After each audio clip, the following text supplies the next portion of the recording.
குழந்தை ஆக்டிவா இருக்கிறது ஒரு பக்கம், ஹைப்பர் ஆக்டிவ் ஒரு பக்கம். குழந்தைய சமாளிக்கவே முடியலங்க.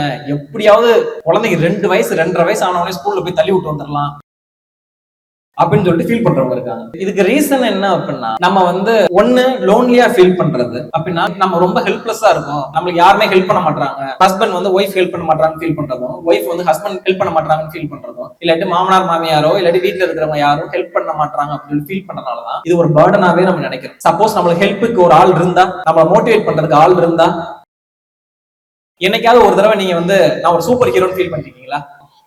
இல்ல. ஆனா உங்க பையனோ பொண்ணோ உங்களை சூப்பர் ஹீரோவா தான் நினைக்கிறாங்க. அம்மாவை ஒண்டர் உமனாவும் அப்பாவை சூப்பர்மேனாவும் தான் நினைக்கிறாங்க. ஏன் அப்படின்னா நீங்க அந்த அளவுக்கு குழந்தைக்கு பாசமும் அன்பும் நிறைய விஷயங்களை சொல்லி தரீங்க. நீங்க ஒரு கரெக்டான விஷயம் செய்யும் போதும், நிறைய பாசிட்டிவ் வேர்ட்ஸ் பேசும் போதும், ஒரு குழந்தை சைக்கிள் இருந்து கீழே விழுந்தவொடனே நீங்க தூக்கி விட போகும்போதும், இது எல்லாமே அவனுக்கு சூப்பர் ஹீரோவா உங்களுக்கு ஃபீல் தருது. அதனால அந்த குழந்தை என்ன பண்ணுது அப்படின்னா, வா எங்க அப்பா இருக்காரு, எங்க அப்பா என்னை காப்பாத்திடுவாரு, எங்க அம்மா இருக்காங்க, எங்க அம்மா என்னை காப்பாத்திடுவாங்க. ஸ்கூல்ல அழுகுறான்னு வைங்களேன், ஏய் நீ அமைதியா அப்படின்னு டீச்சர் சொன்னோடனே, இது எங்க அப்பாட சொல்லி தரேன் அப்படின்னு சொல்லுவாங்க. ஏன் அப்படின்னா குழந்தை உங்களை சூப்பர் ஹீரோவா நினைக்குது. அப்ப சூப்பர் ஹீரோவா நினைக்கிறப்ப நம்ம அதுக்கான விஷயங்களை குழந்தைக்கு சொல்லி தரணும். உங்களால் நான், உங்களுக்காகவே நான், எனக்கு எல்லாமே நீங்கள்தான்.